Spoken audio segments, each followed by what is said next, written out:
तो गाजा में 23 दिन से जारी विध्वंस अपना दायरा लांघ चुका है। इस युद्ध में अब सिर्फ इजरायल और हमास के बीच जंगी बारूद नहीं बरस रहा है, बल्कि इस जंग में अब दुनिया के कई देश आमने सामने हो चुके हैं। 7 अक्टूबर को हमास और इजरायल के बीच शुरू हुई ये वॉर अब मुस्लिम वर्ल्ड वर्सेस नेटो हो गई है। यानी इस युद्ध में इजरायल की तरफ से अमेरिका समेत कई बड़े नेटो देश शामिल हैं, तो हमास या फिलिस्तीन खेमे से ईरान, सीरिया, सऊदी अरब और मिस्र के साथ तमाम मुस्लिम या अरब देश जंग के मैदान में अमेरिका या नेटो के खिलाफ उतर गए। ऐसे में पूरी दुनिया पीएम मोदी की तरफ उम्मीद से देख रही है, तो पीएम मोदी इस टकराव को रोक सकते हैं और गाजा को तबाह होने से बचा सकते हैं। देखिए,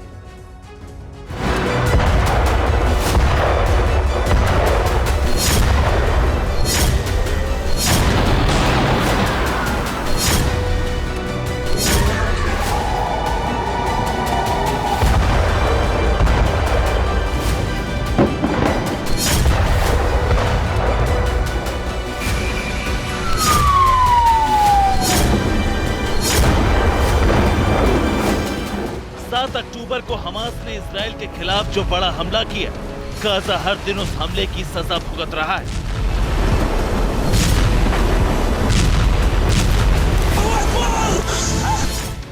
गाजा पर इजरायली एयरफोर्स के विमान आसमान से भीषण बारूद बरसा रहे हैं।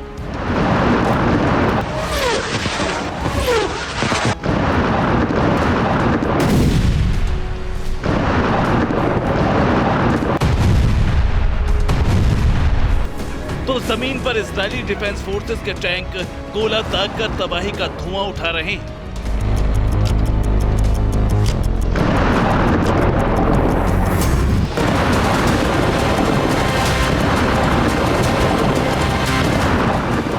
समंदर से भी इजरायली नेवी ने हमास के खिलाफ भयंकर प्रहार छेड़ दिया है।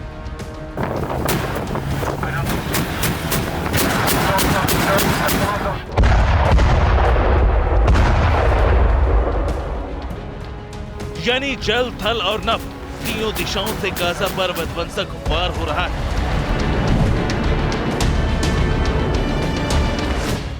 गाजा के मैदान से उठी युद्ध की लपटें अब अपना दायरा लांघ चुकी हैं। मिडल ईस्ट के मैदान में छिड़ी ये जंग अब सिर्फ इजराइल और हमास के बीच नहीं रही, बल्कि ये वॉर अब अमेरिका या नाटो वर्सेस अरब या मुस्लिम वर्ल्ड की हो चुकी है। इस टकराव को रोकने के लिए कैसे दुनिया पीएम मोदी की तरफ देख रही है, हम आगे विस्तार से बताने वाले।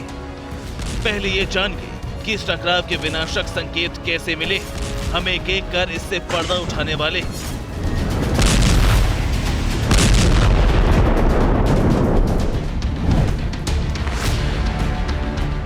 7 अक्टूबर को जब हमास ने सबसे पहला बड़ा हमला कर तेल अवीव को दहलाया, तो इजरायल के प्रधानमंत्री बेंजामिन नेतन्याहू ने प्रतिशोध देने की कसम ठान ली।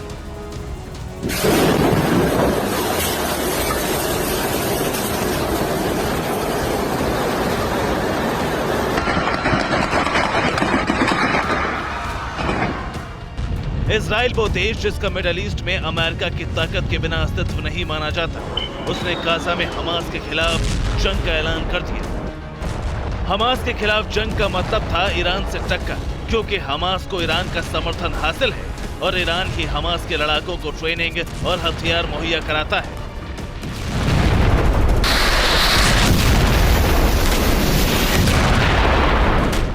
इजरायली डिफेंस फोर्सेस ने गाजा में बारूद बरसाना शुरू किया, तो ईरान ने लेबनान बॉर्डर से हिजबुल्लाह को इजराइल के खिलाफ एक्टिवेट कर दिया। अब इजराइल हमास और हिजबुल्लाह से 2 मोर्चों पर युद्ध में घिर गया।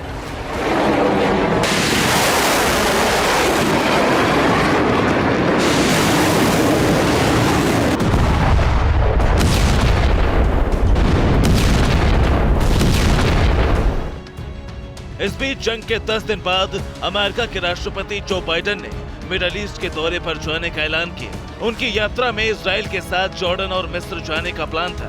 हालांकि इजराइल के गाजा पर हमले के बाद हालात ऐसे बने कि जॉर्डन और मिस्र ने बाइडेन से मिलने से मना कर दिया।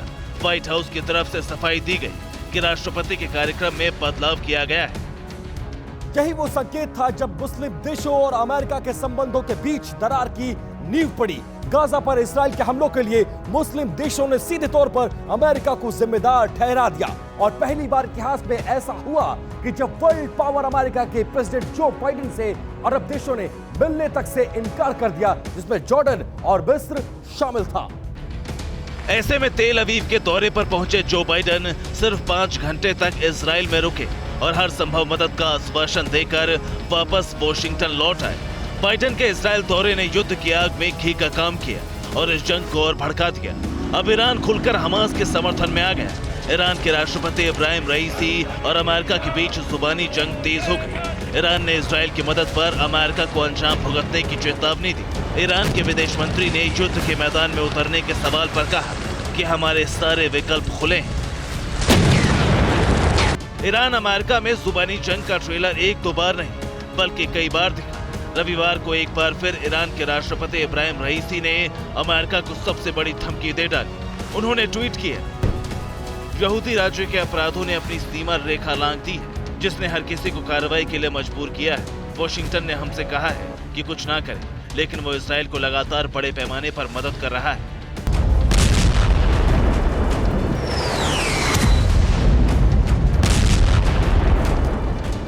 तो क्या इस धमकी का मतलब ये है कि ईरान भी इजराइल के खिलाफ सीधी जंग में उतरने वाला है?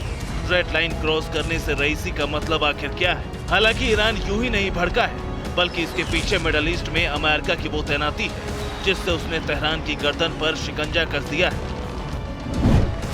अमेरिका का दूसरा बड़ा युद्धपोत यूएसएस आइजनहावर भूमध्य सागर में पहुंच चुका है। यूएसएस आइजनहावर न्यूक्लियर क्षमता से लैस है।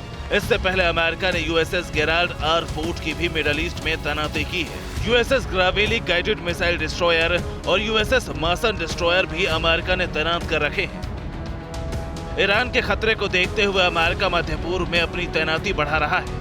युद्धपोतों के साथ साथ अमेरिका इलाके में अपने सैनिकों की संख्या भी बढ़ा रहा है। पेंटागन की जानकारी के मुताबिक लगभग 900 से अधिक अमेरिकी सैनिक मिडल ईस्ट में पहुंच गए हैं।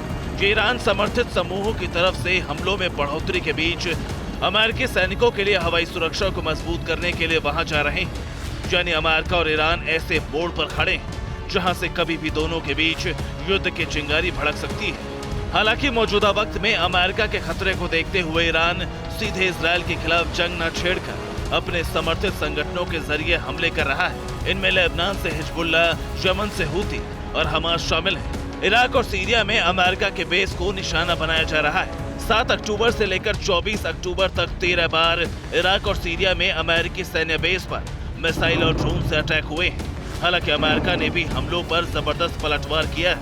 अमेरिकी फोर्सेस ने सीरिया में ईरान समर्थित IRGS आतंकी संगठन के ठिकानों पर एयर स्ट्राइक की है।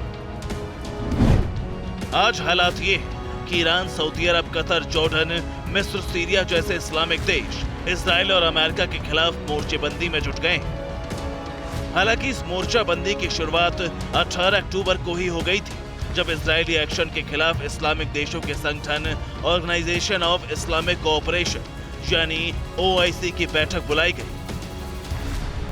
इधर मुस्लिम देश इजराइल और अमेरिका के खिलाफ गोलबंदी कर रहे हैं। दूसरी तरफ यूरोपीय देशों के नेता लगातार इजराइल का दौरा कर रहे हैं। बाइडेन के तेल अवीव जाने के बाद British PM Rishi Sunak, German chancellor और फ्रांस के राष्ट्रपति ने एक के बाद एक इजराइल का दौरा किया। यूरोपीय देशों के राष्ट्राध्यक्षों के दौरे ने नाटो और मुस्लिम देशों के बीच तकरार का स्तर और बढ़ा दिया। अरब देशों में इजराइल के हमलों के खिलाफ लोग सड़कों पर उतरने लगे।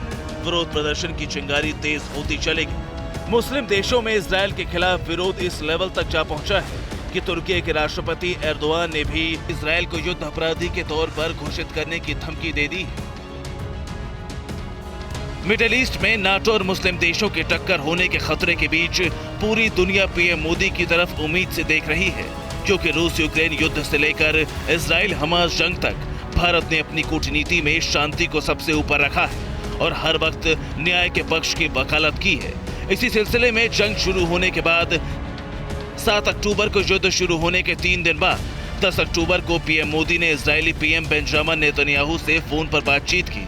19 अक्टूबर को PM मोदी ने फिलिस्तीन के राष्ट्रपति महमूद अब्बास से फोन पर बात की। 23 अक्टूबर को PM मोदी ने जॉर्डन के किंग अब्दुल्ला से फोन पर बातचीत की और वेस्ट एशिया के हालातों पर चर्चा की। 28 अक्टूबर को एक बार फिर पीएम मोदी ने मिस्र के राष्ट्रपति अब्देल फतेह अल सीसी को फोन कर युद्ध के हालातों पर बातचीत की। अमेरिका से तनाव के बीच मुस्लिम देश भी भारत को युद्ध के माहौल में शांति दूत की तरह देख रहे हैं, क्योंकि भारत ने किसी एक का पक्ष लिए बिना तटस्थता का रुख अपनाया है और युद्ध में शांति की वकालत की है। कॉन्फ्लिक्ट्स और कन्फ्रंटेशन से आज दुनिया संकटों से जूझ रही है। इन संकटों से भरी दुनिया किसी के भी हित में नहीं है। मानवता के सामने जो बड़ी चुनौतियां हैं, उनका समाधान एक बटी हुई दुनिया नहीं दे सकती। यह शांति और भाईचारे का समय है, साथ मिलकर चलने का समय है। पूरी दुनिया में पीएम मोदी ही एकमात्र ऐसे नेता हैं जो नाटो और मुस्लिम देशों के बीच शांति की धुरी का काम कर सकते हैं, क्योंकि चाहे नाटो देश हो या मुस्लिम वर्ल्ड, दोनों खेमों में पीएम मोदी की स्वीकार्यता है। ये तस्वीर सितंबर महीने में भारत में हुए ऐतिहासिक G20 सम्मेलन की है, जब पीएम मोदी की मेजबानी में दुनिया के कई देशों के नेता दिल्ली पहुंचे थे। इस बीच Indian Middle East economic corridor का ऐलान हुआ था और अमेरिकी राष्ट्रपति बाइडेन समेत सऊदी अरब और यूएई के राष्ट्रपति एक मंच पर साथ बैठे थे।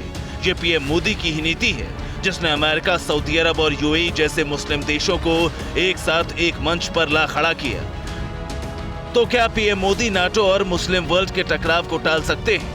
क्या पीएम मोदी ही गाजा को तबाह होने से बचा सकते हैं? क्या पीएम मोदी ही वो नेता है जो दुनिया पर मंडरा रहे विश्व युद्ध के खतरे को दूर कर सकते हैं? ये सवाल इसलिए पूछे जा रहे हैं क्योंकि यूरोपियन देश हो या मुस्लिम देश, दोनों पीएम मोदी की बात सुनते हैं।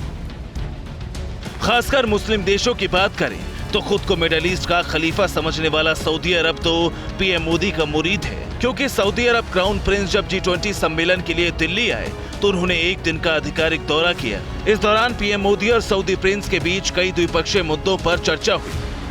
दूसरी तरफ दक्षिण अफ्रीका में हुए 15वें ब्रिक्स सम्मेलन में मिस्र, ईरान, सऊदी अरब, यूएई जैसे देशों को पूर्ण सदस्य के तौर पर समूह में शामिल होने के लिए आमंत्रित किया गया। इन दोनों वाक्यों से साफ है कि पीएम मोदी ही दुनिया के एकमात्र ऐसे नेता हैं जो गाजा में जारी गदर पर विराम लगा सकते हैं। Bureau report, TV9 Bharatvarsh.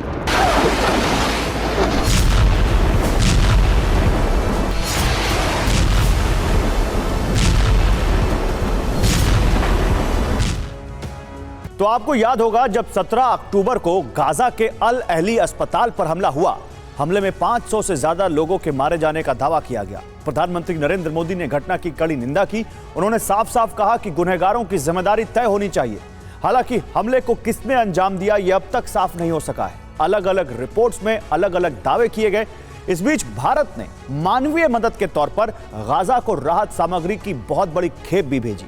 इसके अलावा पीएम मोदी मिडिल ईस्ट के सहयोगी देशों और नेटो देशों के साथ लगातार संपर्क में हैं और युद्ध की ज्वाला को शांत करने की कोशिशों में जुटे हुए हैं।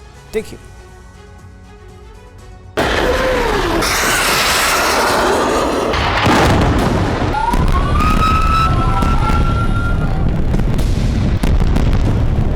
गाजा में आज जो कदर मचा है, क्या उसके पीछे ईरान की कोई गहरी चाल है? क्या ईरान ने मिडिल ईस्ट में अमेरिका की मध्यस्थता से बन रहे नए समीकरण को पलटने के लिए इजराइल और हमास के बीच युद्ध की चिंगारी भड़काई? इन सब सवालों का जवाब तलाशने के लिए इस साल के जून महीने में हुई एक ऐतिहासिक घटना का जिक्र करना बेहद जरूरी है। जून में ईरान ने सऊदी अरब ने अपना दूतावास खोला। इसे मध्य पूर्व के लिए नए युग की शुरुआत बताया गया। इसके बाद अमेरिका की मध्यस्थता से सऊदी अरब और इजराइल के बीच एक डील की खबरें हवा में तैरने लगी। गाजा युद्ध की शुरुआत से पहले सऊदी अरब और इजराइल के बीच अमेरिका की मध्यस्थता से एक डील होने जा रही थी।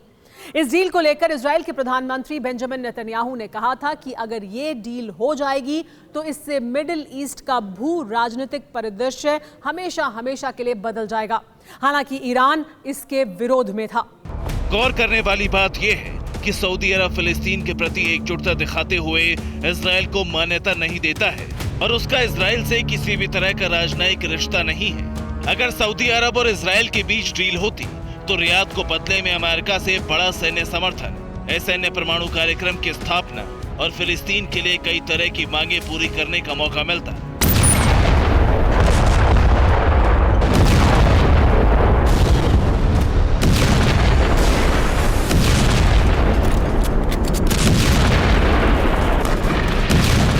ये डील परवान पर चढ़ पाती।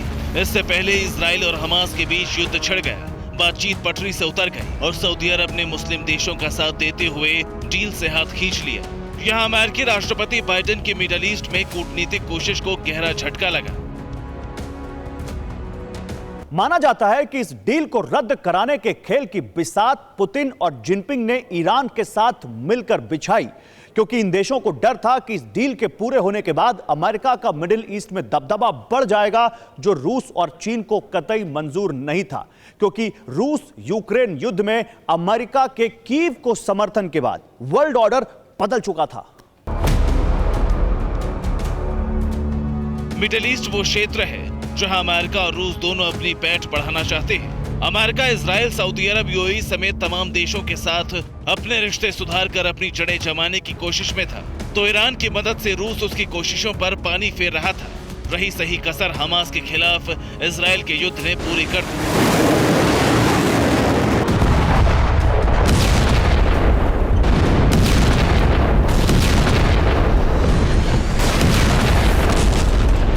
गाजा युद्ध के बाद से ऐसे हालात बन चुके हैं कि तीसरे विश्व युद्ध की चिंगारी मिडल ईस्ट से उठने के अनुमान लगाए जा रहे हैं, क्योंकि मिडल ईस्ट में दुनिया की अलग अलग ताकतें एक दूसरे के खिलाफ जाकर खड़ी हो गई हैं। इजराइल की तरफ अमेरिका, ब्रिटेन, जर्मनी समेत तमाम नाटो देश है, तो फिलिस्तीन की तरफ ईरान, सऊदी अरब, जॉर्डन, मिस्र, सीरिया समेत तमाम इस्लामिक देश है।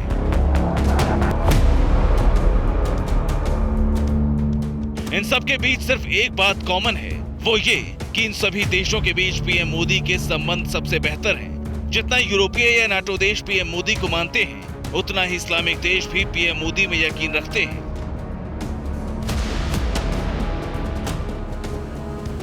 जानकारों का मानना है कि जिस तरह पीएम मोदी ने G20 समिट में अफ्रीकी संघ को शामिल करने के लिए सदस्य देशों को राजी किया था, उसी तरह पीएम मोदी इजराइल फिलिस्तीन के मामले में भी अहम भूमिका निभा सकते हैं।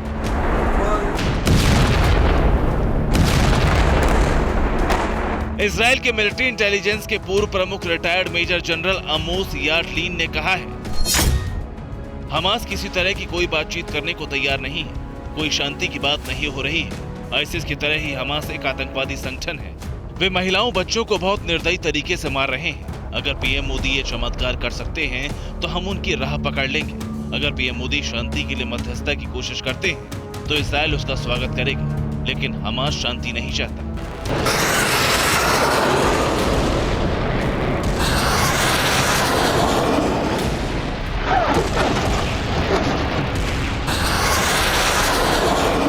आखिर क्यों इजराइल के पूर्व मिलिट्री अधिकारी पीएम मोदी से उम्मीद लगा रहे हैं? अब इसका कारण जान लीजिए।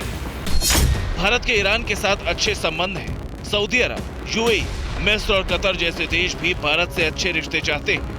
दूसरी तरफ रूस और भारत की दोस्ती का इतिहास बरसों पुराना है। मौजूदा वक्त में अमेरिका और भारत की नजदीकी दुनिया से छिपी नहीं है।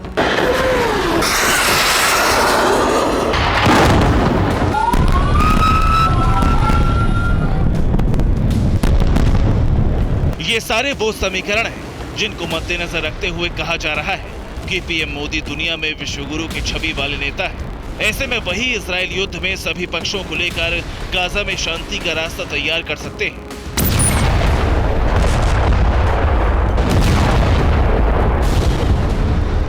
Bureau report, TV9 Bharatvarsh.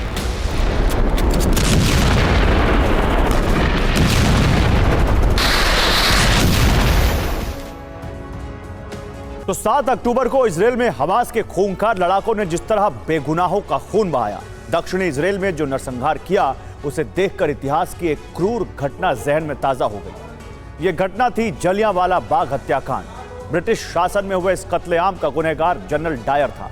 Hindustan की आजादी के इतिहास की ये वो घटना है जिसके बारे में सोचने पर भी रूह कांप जाती है। अंग्रेजों ने निहत्थे भारतीयों पर अंधाधुंध गोलियां चलाई थी। कुछ वैसा ही इसी महीने इजराइल में हुआ।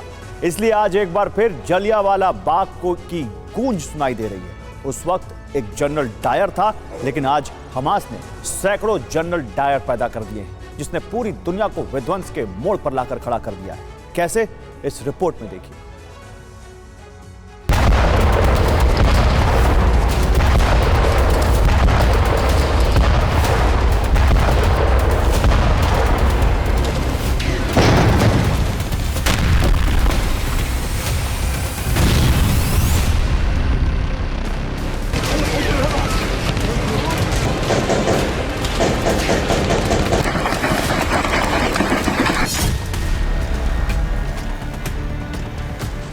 हफ्ते पहले इजराइल में घुसकर हमास के लड़ाकों ने ऐसा तांडव मचाया जिसे देखकर पूरी दुनिया सिहर उठी।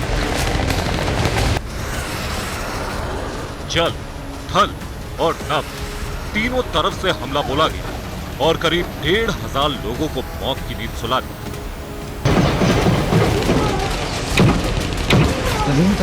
घंटों तक इसी तरह वो इजराइल में घूम घूम कर खून की होली खेलते रहे।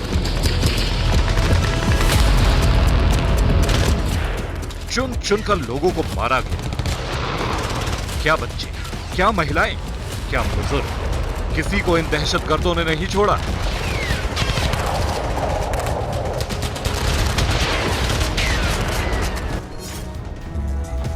जिस दिन यह अटैक हुआ, इजराइल में म्यूजिक फेस्टिवल चल रहा था। आने वाले खतरे से बेपरवाह इजराइल और विदेश से आए लोग मस्ती के मूड में थे कि अचानक गोलियां बरसने लगी। हर तरफ चीख पुकार मच गई।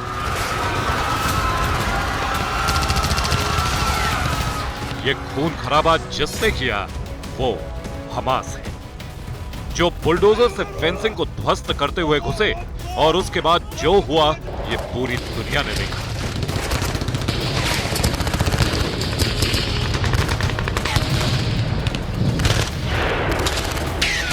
गौर से देखिए इन चेहरों को। यही वो हमास के आदमखोर लड़ाके हैं, या यूं कहें कि हमास के पैदा किए यही वो जनरल डायर हैं, जिन्होंने इजराइल ही नहीं दुनिया भर में दहशत मचा दी।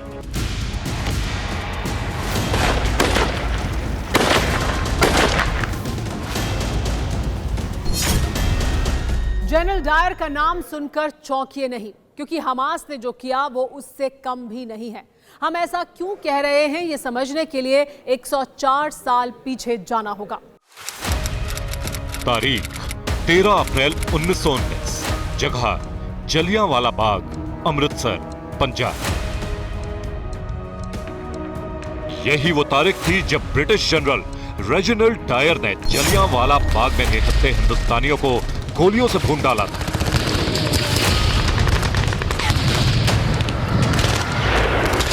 कहा जाता है कि यह नरसंहार तब तक जारी रहा जब तक कि सैनिकों के गोला बारूद खत्म नहीं हो गए। माना जाता है कि करीब 1,000 लोग मारे गए थे। अगर आप 7 अक्टूबर की तस्वीरें देखेंगे तो आपको वैसी ही बेरहमी और बेदर्दी दिखेगी।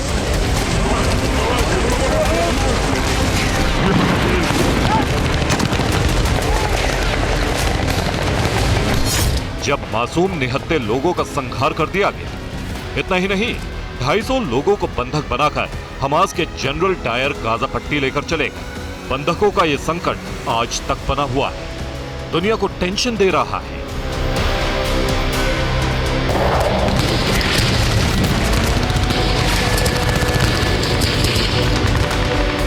वहां एक जनरल डायर था, यहां हमास के सैकड़ों जनरल डायर हैं। सोचिए वो क्या क्या कर सकते हैं। तो ऐसे में सवाल ये, हमास जनरल डायर कैसे तैयार करता है? क्या आप हमास के जनरल डायर को जानते हैं? आज हम उसके एक एक जनरल डायर को बेनकाब करने वाले हैं। हमास का हर बेरहम चेहरा सामने आने वाला है, जो मारे गए वो भी और जो जिंदा हैं वो भी।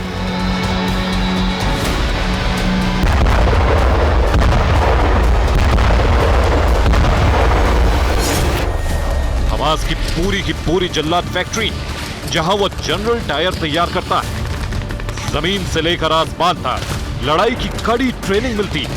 कैसे दुश्मनों का कत्ल करना है, कैसे सैनिकों का सीना छलनी करना है, यह सब बताया जाता है।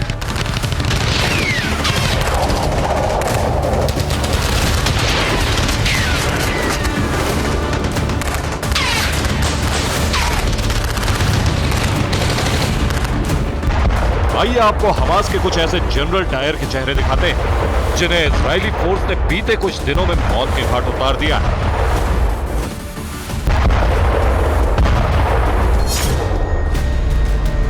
रताब अबू हमास के नेवी का जनरल डायर मारा जा चुका है। अबू रकाबा हमास की एयर यूनिट का जनरल डायर ये भी मारा जा चुका है। अली कैदी नुकबा फोर्स का जनरल डायर ये भी इस दुनिया से जा चुका है। अबू मामा हमास के इंटरनेशनल रिलेशंस का जनरल मारा गया। बिलाल अल कद्र नुकबा फोर्स का जनरल डायर मारा जा चुका है।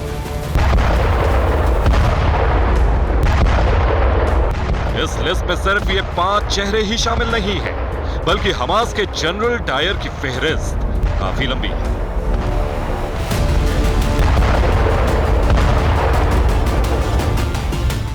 मुएताजीन हमास के नेशनल सिक्योरिटी का कमांडर खल्लास हो चुका है। अबू शामला गाजा पट्टी में हमास का मंत्री मारा गया। अबू मेराद एरियर यूनिट का कमांडर हलाक हो चुका है। इब्राहिम अरसहर एंटी टैंक यूनिट का जनरल डायर इसे भी इजराइल मार चुका है। इसके अलावा हमास के बटालियन कमांडर इब्राहिम जद्बा, रिफ्त अब्बास और कॉम्बैट सपोर्ट कमांडर तारेक मारूफ को भी मौत के घाट उतार चुका है। हमास का नेवल कमांडर रताब अबू ही वो मास्टरमाइंड था जिसने समंदर के रास्ते हमले के लिए घुसपैठ की योजना बनाई थी। 7 अक्टूबर को इजराइल पर हुए हमले में भी रताब अबू की बड़ी भूमिका थी।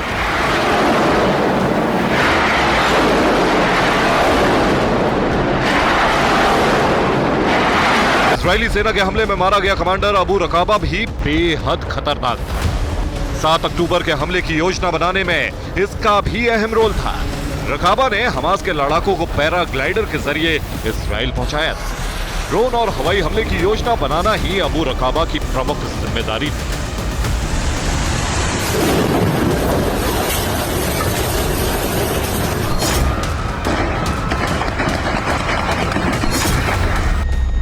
शुक्रवार को ही इजरायली सेना के हमले में हमास की खुफिया विंग का जनरल डायर डिप्टी चीफ शादी बारूद मारा गया था, जिसने याह्या सिनवार के साथ मिलकर 7 अक्टूबर के हमले का प्लान बनाया।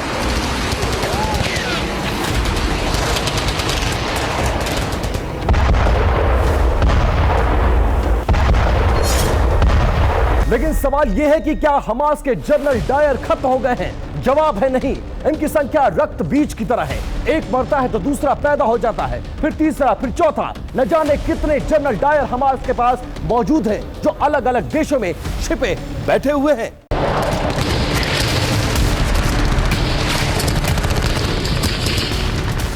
ये वो जनरल डायर हैं जो अपने आकाओं के एक इशारे पर किसी भी वक्त कत्लेआम मचा सकते हैं। इजरायली सेना हमास के ऐसे कमांडरों को लाइलाज बीमारी मानती है। दावा है कि उसी बीमारी को खत्म करने के लिए ही आईडीएफ यानी इजरायली डिफेंस फोर्सेस ने गाजा में बेहिसाब बमबारी की, उसके कई टॉप कमांडरों को ढेर कर दिया।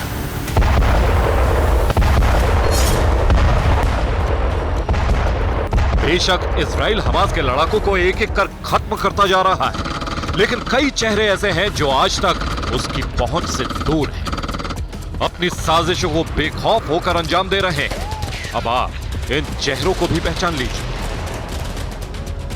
हमास का चेयरमैन इस्माइल हानिया कतर में छिपा बैठा है। सलेह अल अरूरी जो हमास का डिप्टी चेयरमैन है, इसकी लोकेशन मिस्र और गाजा में बताई जा रही है। इस्माइल हानिया के बाद हमास में इसकी हैसियत नंबर 2 की है। मोहम्मद दाइफ मिलिट्री विंग का मुखिया है जिसकी लोकेशन पता नहीं।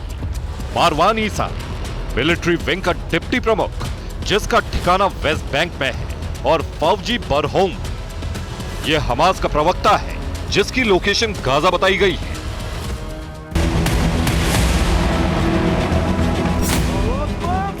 इन जिंदा चेहरों में सबसे खूंखार मोहम्मद दाइफ हैं।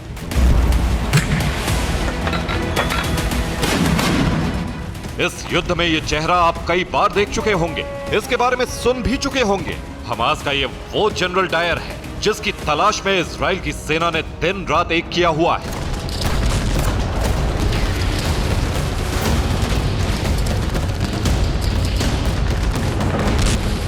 मोहम्मद दाइफ एक आंख वाला वो शैतान है जो 5 बार इजराइल के हमले से बच चुका है,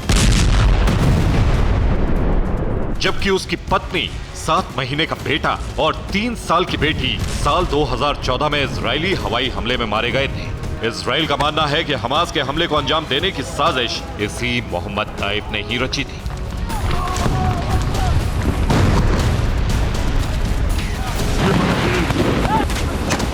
इजराइल ने मोहम्मद दाइफ को नया ओसामा बिन लादेन बताया है।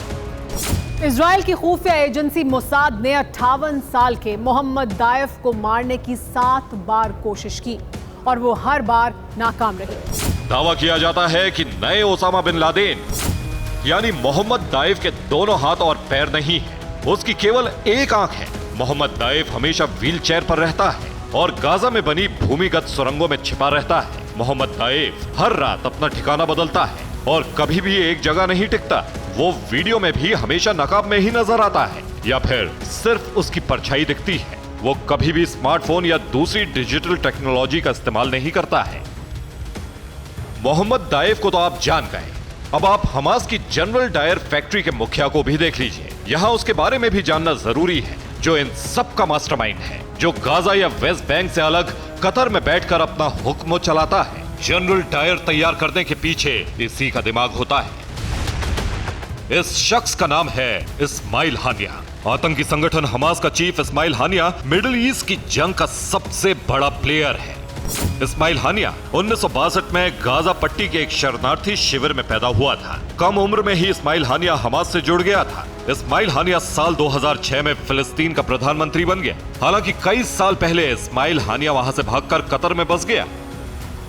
हैरान करने वाली बात यह है कि इजराइल पर बीते 7 अक्टूबर को हुए विध्वंसक अटैक से पहले इस्माइल हानिया ने यह बयान दिया था कि हमारे लोगों पर हो रहे अत्याचारों और पश्चिमी सपोर्ट को लेकर हमने अब सब खत्म करने का निर्णय लिया है। उस धमकी के बाद जो हुआ उसने पूरे मिडिल ईस्ट का समीकरण बिगाड़ दिया। हालात ये हो गए कि अमेरिका से लेकर पूरे यूरोप तक को इस जंग में धकेल दिया, जो आगे कहां जाकर खत्म होगी इसका किसी को कुछ पता नहीं है। Bureau report, TV9 Bharatvarsh. और लड़ाई अगर लंबी चली तो उसके लिए भी हमास के जनरल डायर तैयार बैठे हैं। वो बार बार इजराइल को ललकार रहे हैं, कह रहे हैं कि हिम्मत है तो उसकी सेना आकर गाजा पट्टी में ग्राउंड ऑपरेशन करे। हमास दावा कर रहा है कि वो इस बार भी इजराइल के छक्के छुड़ा देगा। जिस दम पर वो ये धमकी दे रहा है उसके पीछे हमास के तैयार जनरल डायर हैं जो आत्मघाती बम बन चुके हैं। गाजा में सुरंगों की भूल भुलैया में शेल्टर बनाए हुए हैं, छापामार युद्ध के लिए तैयार बैठे हैं और तैयार बैठी है हमास की एक और कातिल ब्रिगेड जिसका नाम है अल कस्साम। हमास के जनरल डायर की खबर का अगला किरदार इस रिपोर्ट में देखिए।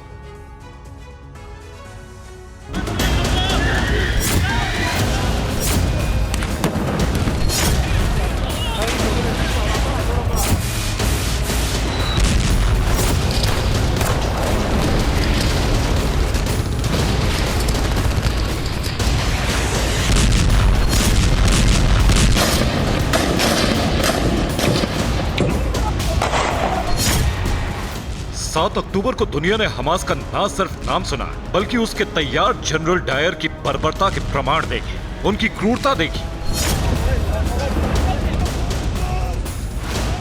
इस बीच एक नाम खूब ट्रेंड कर रहा है और वो है अल कस्साम ब्रिगेड।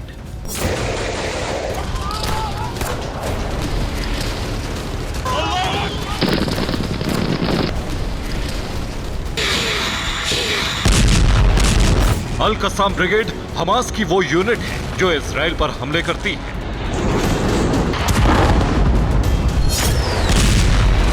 हमास की नींव रखने वाले शेख अहमद यासीन ने इस यूनिट को 1991 में बनाया था। हमास ने किसी देश की आर्मी की तरह अपनी 3 यूनिट बना रखी है।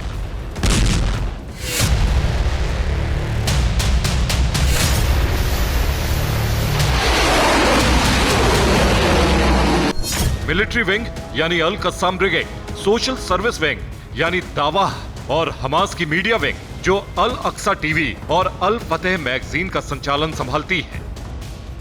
क्षेत्रफल और जनसंख्या कम होने के बावजूद इजराइल को एक मजबूत देश माना जाता है, क्योंकि उसकी तकनीक, हथियार, सैन्य क्षमता और इंटेलिजेंस का कोई जवाब ही नहीं है।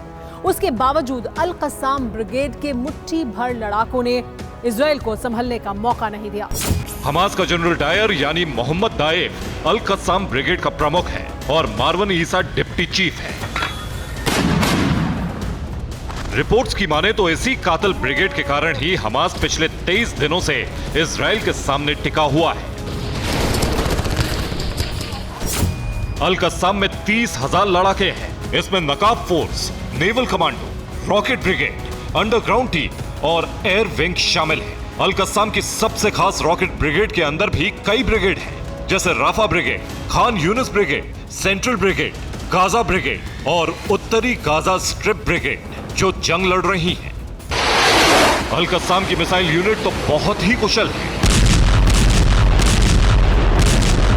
हमास ने जब 7 अक्टूबर को इजराइल पर हमला किया तो कुछ फोटोज में हमास के लड़ाके पैराग्लाइडर से गोलियां बरसाते देखे गए। ये लड़ाके एयरबोर्न यूनिट के लड़ाके थे। इन लड़ाकों को एयरफोर्स फॉल्कन स्क्वाड्रन बैच के साथ देखा गया था। हमास की अल कस्साम ब्रिगेड को कुख्यात आतंकी संगठन आईएस से कम नहीं माना जाता, जिसका ताजा उदाहरण इजराइल पर हमास के हमले हैं। ऐसे हमले जिसने नेतन्याहू के सुरक्षा तंत्र को तितर बितर कर दिया। अब यहां यह समझना जरूरी है कि हमास के इस जनरल डायर की ताकत क्या है।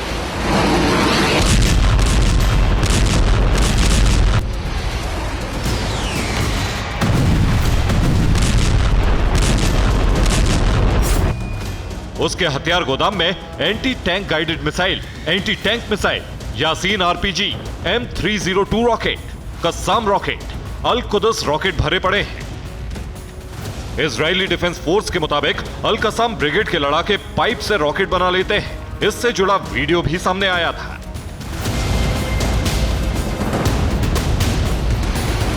अब आपके मन में सवाल होगा कि हमास ने इतने हाईटेक हथियार कैसे जुटा लिए? आखिर किसने उसे हथियार बनाने में मदद की? मीडिया रिपोर्ट्स के मुताबिक हमास को चोरी छिपे हथियार पहुंचाए जा रहे हैं। ऐसे देश जैसे रूस, सीरिया, ईरान और चीन, इन देशों से हमास को हथियार बनाने की तकनीक भी मिल चुकी है। इन्हीं देशों की मदद के दम पर हमास और अल कस्साम ब्रिगेड कई तरह के हथियार खुद भी बना रहा है। जी हां, ठीक सुना आपने। हमास के जनरल डायर के सप्लायर ईरान और चीन जैसे देश हैं। रिपोर्ट्स की माने तो ईरान से मिली मदद के बाद हमास ने न सिर्फ अंडरग्राउंड बंकर्स तैयार किए, बल्कि अंडरग्राउंड फैक्ट्रियों तक का निर्माण कर लिया, जहां बड़े पैमाने पर रॉकेट्स और ड्रोन का निर्माण किया जाता है। हमास जिन हथियारों को नहीं बनाता, उनकी समुद्र के रास्ते तस्करी की जाती है। खबरें हैं कि चीन ईरान के कंधे पर बंदूक रखकर चला रहा है। दरअसल वो मिडिल ईस्ट में अमेरिका की पैठ बढ़ने नहीं देना चाहता, इसलिए उसने ईरान और हमास को मोहरा बनाया। हमास को जनरल डायर तैयार करने में चोरी छिपे मदद की। कातिल ब्रिगेड अल कस्साम का खुलकर साथ दिया। इस संगठन के यही जनरल डायर अब बेगुनाहों का खून बहा रहे हैं, उनको मौत के घाट उतार रहे हैं और इजराइल जैसे ताकतवर देश के सामने इतिहास की बड़ी चुनौती बनकर खड़े हैं। Bureau report, TV9 Bharatvarsh.